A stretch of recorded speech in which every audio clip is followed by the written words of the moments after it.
कक्षा 12वीं फसल उत्पादन एवं उत्थान शास्त्र की कुछ ऐसे इंपॉर्टेंट क्वेश्चन आंसर्स जो आपकी त्रैमासिक परीक्षा के लिए महत्वपूर्ण हैं, वह इस वीडियो में हमने कवर किए गए हैं।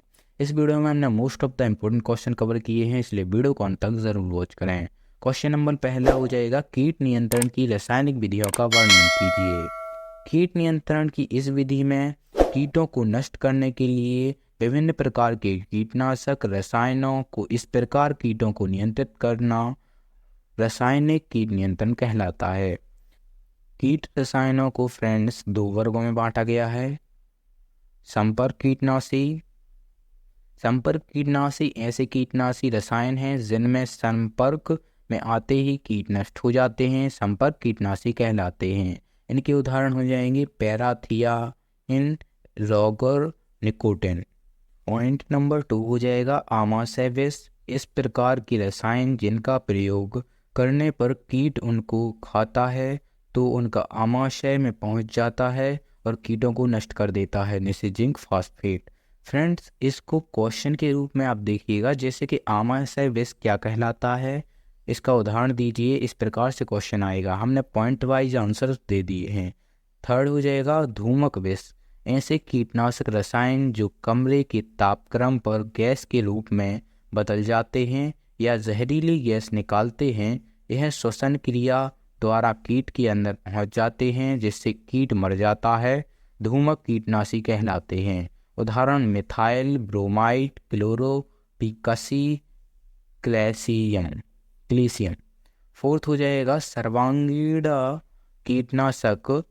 ऐसे कीटनाशक रसायन जिनका पौधों पर छिड़काव करने पर पौधे के सभी भागों पर पहुंच जाते हैं, अंततः जब कीट पौधे के किसी भाग को खाता है, रस चूसता है, तो वह कीटनाशी के प्रभाव के कारण मर जाता है।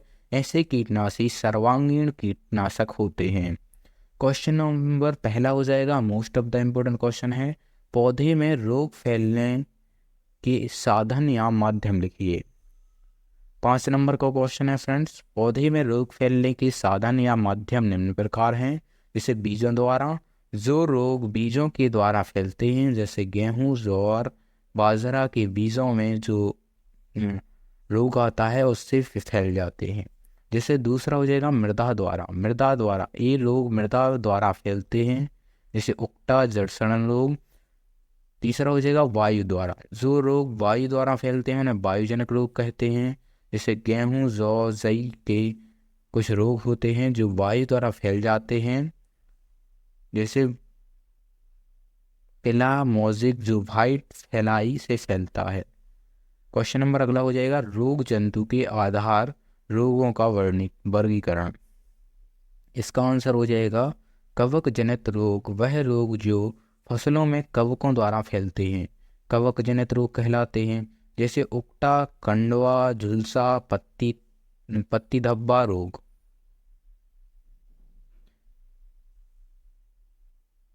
पॉइंट नंबर 2 हो जाएगा जीवाणु जनित रोग, वह रोग जो जीवाणु द्वारा फैलते हैं, जीवाणु जनित रोग कहलाते हैं। जैसे नींबू का कैंकर, आलू का ब्राउन रूट, धान का जीवाणु झुलसा रोग।